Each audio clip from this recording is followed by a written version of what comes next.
En momentos en que la paz tambalea en muchas partes del mundo, hoy queremos mirar a Irlanda del Norte y los alcances de una visita, la de Joe Biden, para conmemorar el acuerdo de Viernes Santo. ¿Qué ha cambiado y qué falta para la paz duradera a 25 años de la firma del acuerdo?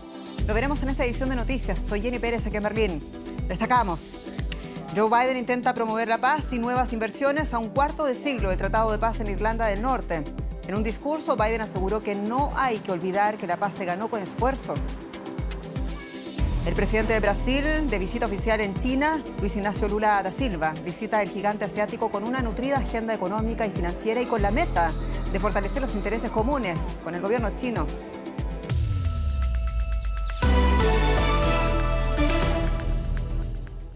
Un cuarto de siglo después del histórico acuerdo de Viernes Santo que puso fin al sangriento conflicto de Irlanda del Norte, el presidente de uno de los estados garantes de aquel entonces, Estados Unidos, visitó Belfast. Y en un discurso, Joe Biden dijo que la paz y la prosperidad van juntas. Y es que el acompañamiento internacional y las inversiones son los aspectos que a juicios de los analistas podrían ayudar a aliviar el complejo momento por el que pasa este país en su largo camino a la paz duradera. Un presidente estadounidense con raíces irlandesas visita Belfast, capital de Irlanda del Norte. La primera reunión de Biden ha sido con el primer ministro británico Sunak. Al acabar, el premier informó de que comentaron las increíbles oportunidades económicas de esta nación que forma parte del Reino Unido. Hemos hablado sobre las empresas que quieren invertir en Irlanda del Norte y es muy estimulante, van a traer puestos de trabajo y prosperidad. En su discurso en la Universidad del Ulster, Joe Biden reconoce la importancia del acuerdo de Viernes Santo. Creo que a veces, con la distancia de la historia, olvidamos lo difícil que fue ganar esta paz. Cambió el punto de gravedad de la política de nuestro mundo. Literalmente cambió la gravedad política. En 1998 era el conflicto más largo en Europa desde el final de la Segunda Guerra Mundial. La Guerra Civil de Irlanda del Norte duró 30 años y terminó con el acuerdo de Viernes Santo del 10 de abril de 1998. Los católicos, partidarios de la unión de las dos partes de Irlanda, y los protestantes, partidarios de la unión de Irlanda del Norte con Gran Bretaña, se enfrentaron sin tregua. Murieron más de 3.300 personas. Estados Unidos negoció entre las partes en conflicto. Por eso, muchos tienen puestas sus esperanzas en la visita de hoy de Biden. Porque desde el Brexit, las tensiones han vuelto a aumentar. Es bonito recibir su apoyo, que venga aquí por este motivo. Es muy útil, da una sensación agradable. Somos un país muy pequeño y una ciudad muy pequeña. Siempre ha mantenido sus vínculos irlandeses y eso es importante. Mientras tanto, Joe Biden ha viajado a la República de Irlanda. Allí tiene previsto dirigirse al Parlamento de Dublín el jueves. Y después quiere visitar los lugares de donde proceden sus antepasados. Es un aniversario del acuerdo de Viernes Santo complejo y de aquello queremos hablar con el periodista Fernán González en Londres. Fernán, saludos. Bueno, Biden se propuso en su visita a tratar de promover el diálogo en un ambiente de parálisis política y también de aumento de las tensiones. ¿Cuál es ese plan? Sí, hola, buenas noches, Jenny. El plan de Biden puede resumirse en destacar los beneficios económicos de la paz y prometer más inversiones estadounidenses que llegarían a un monto de $6.000 millones. En su breve visita, el presidente destacó y elogió lo que él llama los dividendos de la paz en Irlanda del Norte, el progreso económico de la provincia en los últimos 25 años. A la vez, exhortó a las partes, y en especial al Partido Democrático Unionista, aunque no lo mencionó por su nombre, a regresar al gobierno compartido, al gobierno regional compartido. Sin embargo, no hay indicios de que esto va a suceder por ahora. En todo caso, la gestión de Biden tendría sus límites, porque dentro del Partido Democrático Unionista hay sectores que consideran al presidente de Estados Unidos como antibritánico y muy en pro de la causa republicana.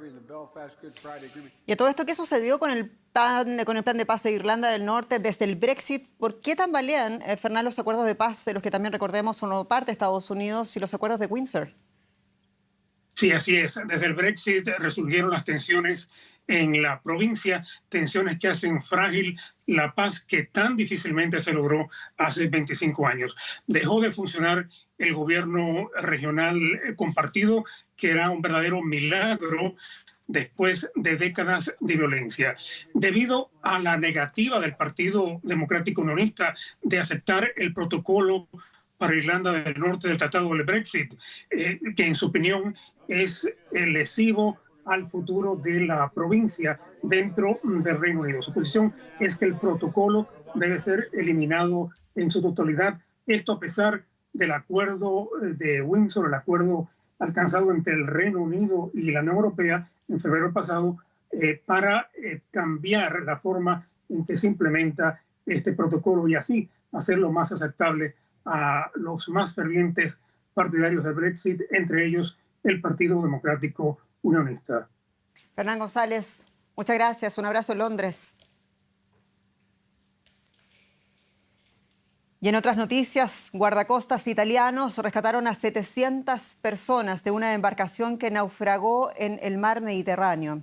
Adicionalmente, 2 grandes pesqueros con 400 migrantes a bordo esperan ayuda en el centro de la cuenca. Con ellos son ya unos 3.000 migrantes que han llegado en los últimos días a las costas italianas y empujaron al gobierno italiano de ultraderecha de Giorgia Meloni a decretar un estado de emergencia nacional migratorio durante los próximos 6 meses. El buque con 700 migrantes se quedó sin combustible y fue remolcado por efectivos de la Guardia Costera italiana.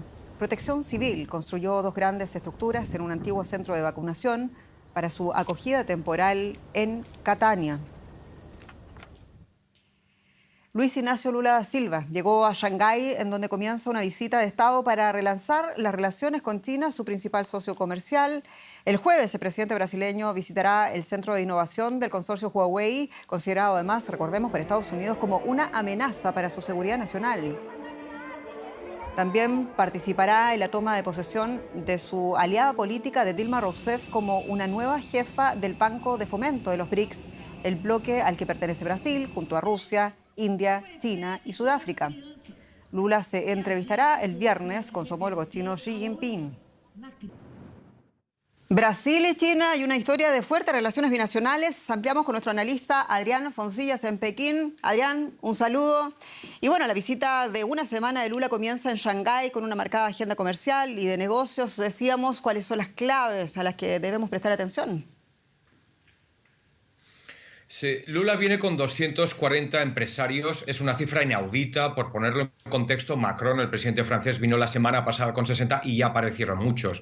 Tampoco es habitual una visita de Estado de una semana entera. Por poner más contexto, la de Lula a Estados Unidos en febrero duró 2 días. Todo eso da la medida de la relevancia de esta cumbre para los dos.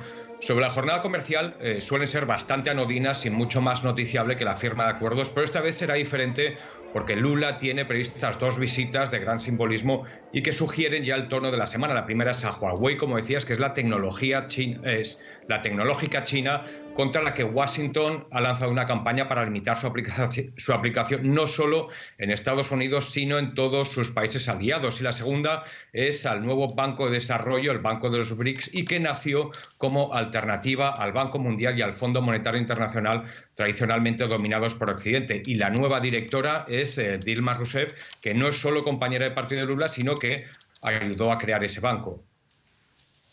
Y a todo esto, la visita ocurre además en plenas tensiones geopolíticas con Estados Unidos por Taiwán, la lucha de acuerdos sobre recursos naturales también. En este escenario también de escalada entre Estados Unidos y China, ¿cuán importante es para China un país como Brasil? La importancia es recíproca y hay que tener en cuenta que ambos países vuelven a estar conectados con el mundo. China después de la política cero COVID, Brasil después del mandato aislacionista de Bolsonaro. Tanto China como Brasil han repetido en las últimas semanas que quieren jugar un rol más importante en el mundo, que quieren más espacio del que ahora tienen, y por eso, más allá de sus relaciones bilaterales, importa su visión conjunta de un mundo multipolar. Y en esa estrategia un instrumento clave es el grupo de los BRICS, que por cierto fue creado durante la pasada presidencia de Lula. ¿Y por qué es tan relevante Brasil en los BRICS? Bueno, porque está claro que China es el líder económico, pero Brasil representa como ningún otro la defensa del medio ambiente por la protección del Amazonas y además tiene a un líder, Lula, que goza de las simpatías globales y eso ayuda a vencer las reticencias y además compensa la mala reputación de Putin. Para China es evidente que la salida de Bolsonaro, un anticomunista declarado, ha sido una fenomenal noticia y que va a sacarle todo el provecho que pueda. Adrián Foncilla, como siempre un gusto escucharte. Gracias en Pekín. Casi nada que perder, casi todo para ganar. La visita de Lula a China, detalles de aquello con Rosa Casal. Muy bienvenida. ¿Qué tal, Jenny? Esperemos que así sea. Bueno, el presidente Lula da Silva mantendrá en Shanghái un encuentro con empresarios antes de poner rumbo a Pekín para reunirse con su homólogo Xi Jinping. Lula busca atraer nuevas inversiones a través de la firma de más de 20 acuerdos. El presidente brasileño Luiz Inácio Lula da Silva llega a China con la esperanza de relanzar las relaciones e impulsar el comercio bilateral. Las relaciones comerciales ocuparán un lugar central en la visita de Estado de Lula, a quien acompaña una nutrida delegación de empresarios. El flujo comercial entre ambos países supera los 150.000 millones de dólares anuales. Las exportaciones brasileñas a China alcanzaron los 89.000 millones de dólares en 2022. Brasil quiere aumentar sus exportaciones agrícolas en Pekín y el gigante asiático busca un mayor acceso a la producción agrícola de Brasil. Esta granja del estado nororiental de Río Grande del Norte está enviando grandes volúmenes de melones canarios al mercado chino. El director de exportaciones, Marcelus Fernández, se muestra optimista.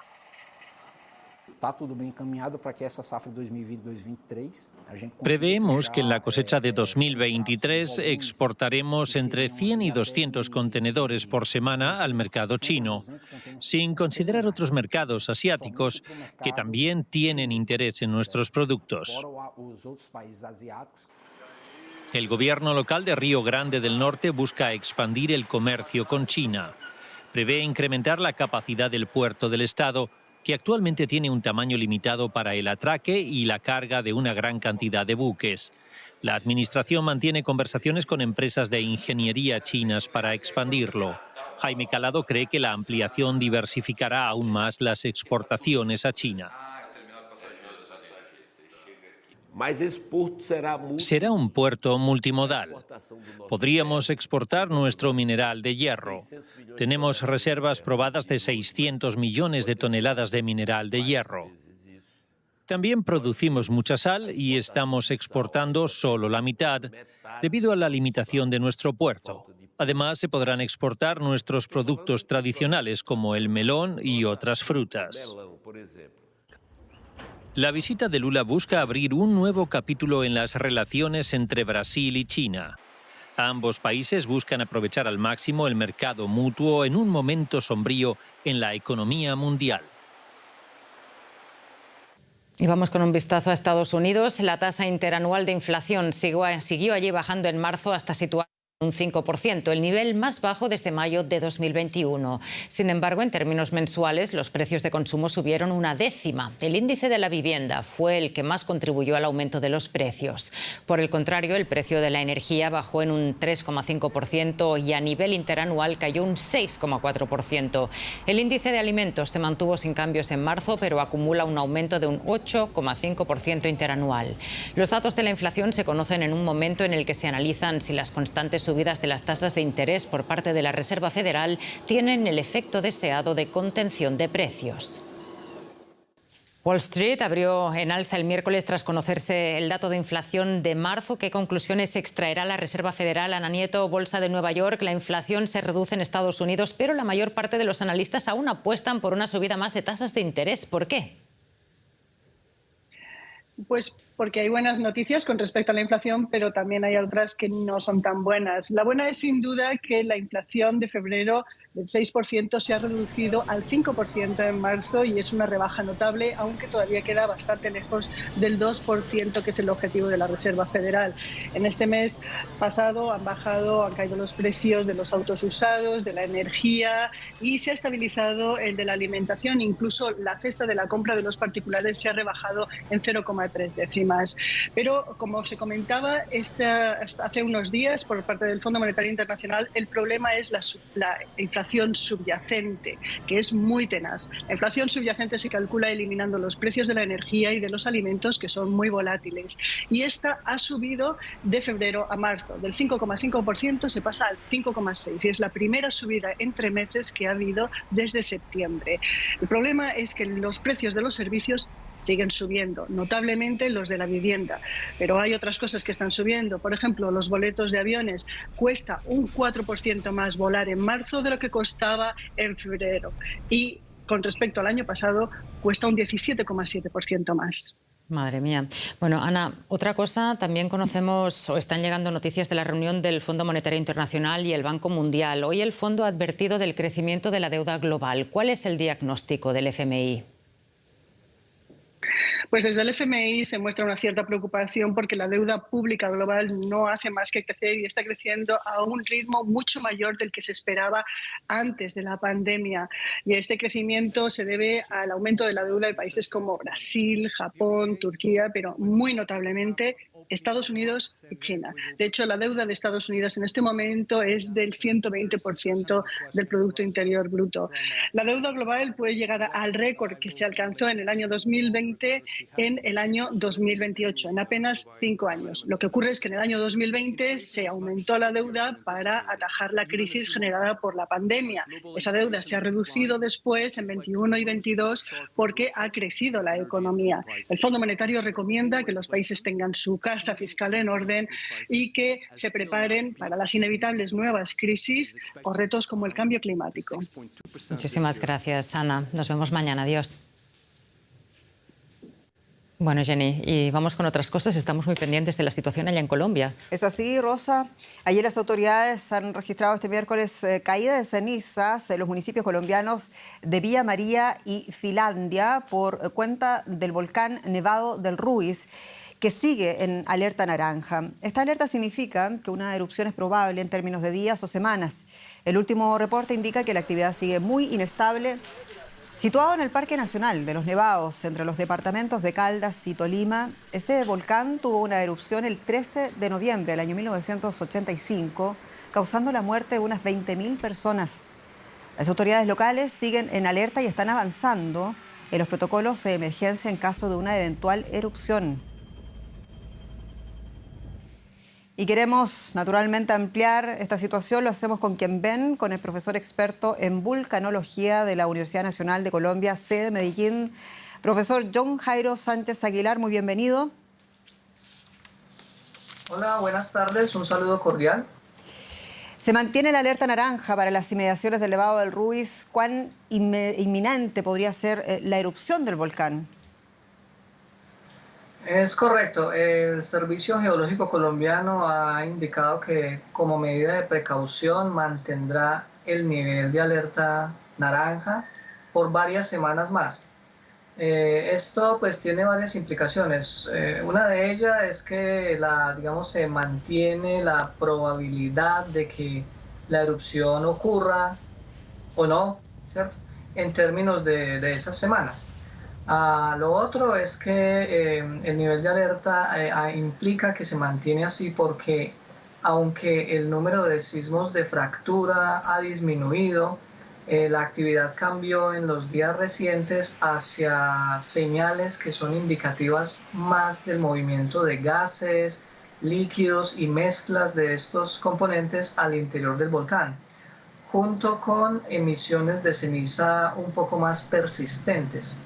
Entonces, ante esa situación, aunque disminuyen unos sismos, aparecen otros, la mejor medida es ser prudentes y continuar en ese nivel por un tiempo más y sostener el tema de la reubicación de personas también. Claro, lo pregunto también porque el enorme plan de emergencia que implicaría mover a tanta gente a lugares seguros, mirando la amarga experiencia de la erupción de los años 80, ¿está hoy Colombia mejor preparada para enfrentar una posible erupción?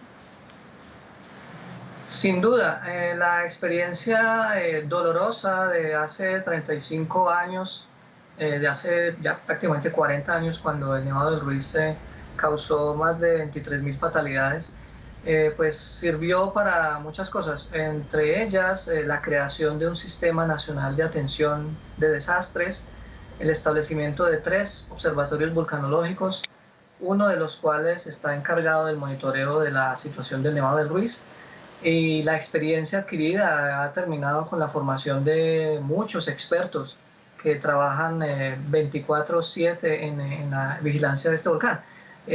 Hay experiencias muy positivas, por ejemplo, en los años 2007-2008, el volcán Nevado del Huila, en la cordillera central colombiana al sur del Nevado del Ruiz, entró en erupción y causó un flujo de lodo que fue mucho más grande que el de 1985 en el Ruiz, y durante ese evento pues no ocurrieron mayores pérdidas de vidas o de propiedad.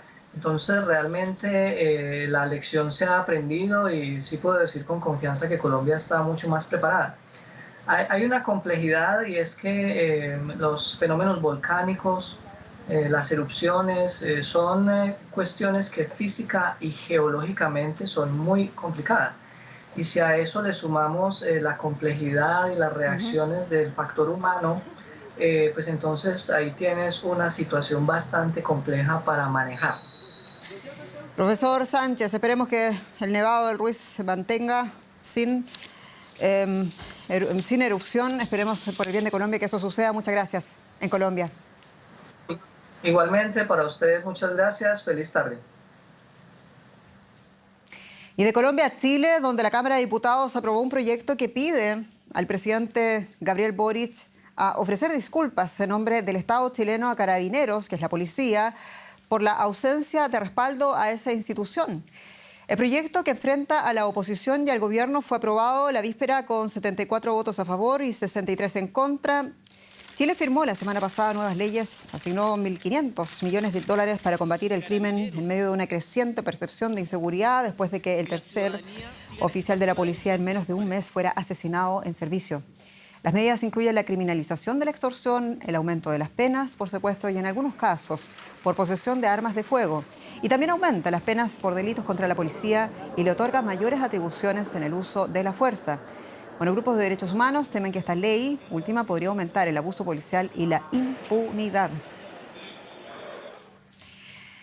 Anoche aterrizaron en los aeropuertos de Honduras y de Guatemala los féretros de los migrantes que fallecieron en el centro de detención de Ciudad Juárez el pasado 27 de marzo. Y cuando un fuego en una celda, un incendio, acabó con la vida de 40 personas. Y ahora la Fiscalía General de la República ha abierto una investigación contra el director del Instituto Nacional de Migración por posible omisión e incumplimiento de sus obligaciones, que no eran otras que vigilar, proteger y dar seguridad a las personas en esas instalaciones a su cargo. Son los féretros de 17 guatemaltecos calcinados en un centro de migrantes de Ciudad Juárez, detenidos cuando intentaban cruzar la frontera entre México y Estados Unidos. Fueron repatriados el martes por la noche a esta base militar cerca de la capital. También los cuerpos de los 6 hondureños fallecidos en el mismo accidente llegaron anoche a Honduras. México continúa así con las tareas de repatriación del total de 40 migrantes que perdieron la vida en la peor tragedia que se recuerda en una instalación gubernamental mexicana. A nombre de México, lamentamos profundamente lo sucedido en esta tragedia. Estamos trabajando para que esto nunca vuelva a pasar. Se están intensificando los programas de atención a migrantes, pero también los programas sociales de desarrollo para que la migración en nuestra región no sea forzada. La tragedia ocurrió el pasado 27 de marzo cuando se prendió fuego en una dependencia del centro de detención que albergaba a 67 personas. Según informaciones oficiales, el incendio fue provocado por uno de los migrantes en señal de protesta. Si bien el gobierno le apuntaba inicialmente como único responsable, las cámaras de seguridad mostraron que los funcionarios no facilitaron la evacuación de la celda. Hasta ahora, 3 funcionarios y un vigilante están detenidos con cargos de homicidio. Pero las responsabilidades penales podrían llegar hasta la cúpula del Instituto Nacional de Migración, el INAMI. La Fiscalía General de la República ha anunciado este martes que procederá penalmente contra Francisco Garduño, su director, y Antonio González Guerrero, comisionado del INAMI en Chihuahua. La Fiscalía les atribuye un patrón de irresponsabilidad y de omisiones que podrían haber causado el incendio. El incidente en Ciudad Juárez vuelve a demostrar la complejidad y los riesgos que asume México actuando de filtro de la inmigración hacia Estados Unidos. Y mucho más ha sucedido este día en el mundo. Lo pasamos a revisar en el siguiente resumen de noticias. Ucrania ha rechazado la afirmación de Rusia de tener bajo su control más del 80% de la ciudad oriental de Bakhmut. Kiev dice que sus fuerzas controlan bastante más del 20%. Por su parte, el jefe del grupo mercenario ruso Wagner asegura que sus soldados están haciendo importantes avances en la ciudad. Crece la preocupación por el estado de salud del opositor ruso Alexei Navalny, encarcelado desde hace 2 años. Pese a sus insistentes quejas, Navalny habría sido trasladado de nuevo a una celda de aislamiento en condiciones aún más duras. El gobierno alemán criticó el trato inhumano que estaría recibiendo el adversario de Putin. En Indiana, Estados Unidos, unas 2.000 personas han sido evacuadas al declararse un incendio en una planta de reciclaje de plásticos. Las autoridades afirman que el fuego se debió a la negligencia del propietario del edificio, que no se adecuaba a las normas. Hay una advertencia sanitaria en vigor por el humo que podría ser tóxico. Un par de zapatillas que calzó el astro del baloncesto Michael Jordan fueron subastadas por $2,2 millones, lo que las convirtió en el calzado deportivo usado más caro de nuestra historia. Son estas zapatillas de color negro y rojo que fueron usadas por la superestrella en el segundo partido de la final de la NBA en el año 1998. Jordan anotó 37 puntos en aquel entonces y llevó a los Chicago Bulls a la victoria sobre el Salt Lake City. Y aquí nos despedimos. Muchas gracias por su sintonía y su confianza. Soy Jenny Pérez, esto es Deutsche Welle para ustedes en directo desde Berlín y en español. Hasta pronto.